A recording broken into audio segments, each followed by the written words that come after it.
Hey there, Antioch family, and anyone else listening in. Andy O'Rourke here from Antioch Community Church in Northeast Minneapolis. Just wanted to ask a question today. Is there an area in your life during this season that God is urging you to come to Him with? An area perhaps of sin that He's revealing in your life, an area of brokenness that He wants you to turn to Him with and bring before Him. I was reminded of this as I was reading recently in Psalm 32, where King David recounts an experience where he held his sin within himself, when he kept his brokenness to himself rather than turning to God with it and bringing it before God, confessing it to God. And we see in the Bible that sin, objectively, it separates us from our Creator, from God. We're separated from God by our sin. We're under His condemnation, His wrath because of our rebellion.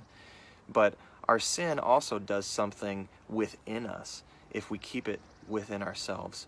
If we don't turn to God with our brokenness, with our sin, with our pain, it rots us from the inside out.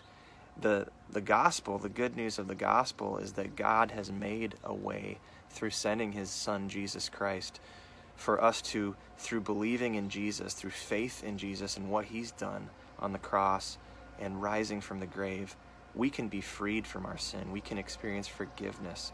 We can experience true cleansing through turning to God. But listen to Psalm 32 as I read this. It says, "Blessed is the one whose transgression is forgiven, whose sin is covered. Blessed is the one against whom the Lord counts no iniquity, and in whose spirit there is no deceit. For when I kept silent, my bones wasted away, through my groaning all day long. For day and night your hand was heavy upon me. My strength was dried up as by the heat of summer. I acknowledged my sin to you, and I did not cover my iniquity.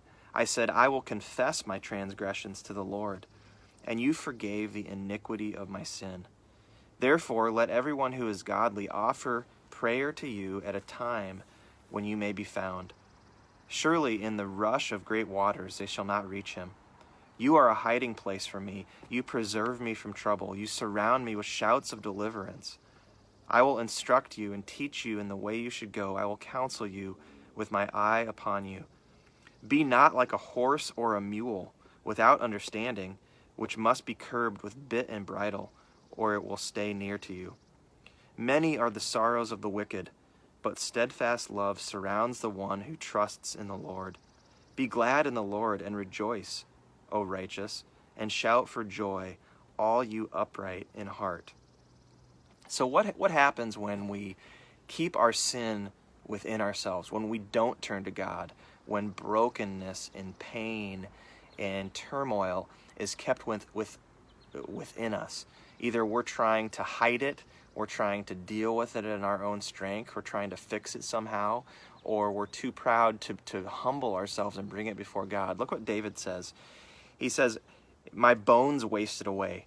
There was a wasting, there was a groaning, there was a sorrow within himself.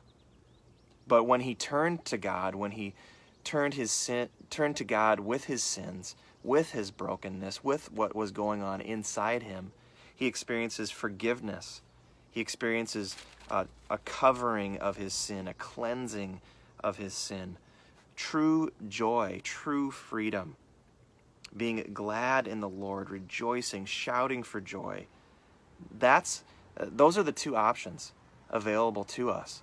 We can either keep our sin to ourselves and experience the sorrow upon sorrow that leads to, or we can turn to God with our sin, with our brokenness, with what God might be revealing to us in this time, in this season, that He wants us to bring to Him.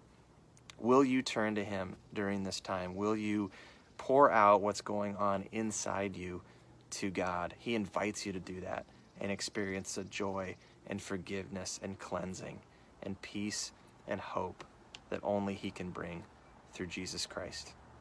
God bless.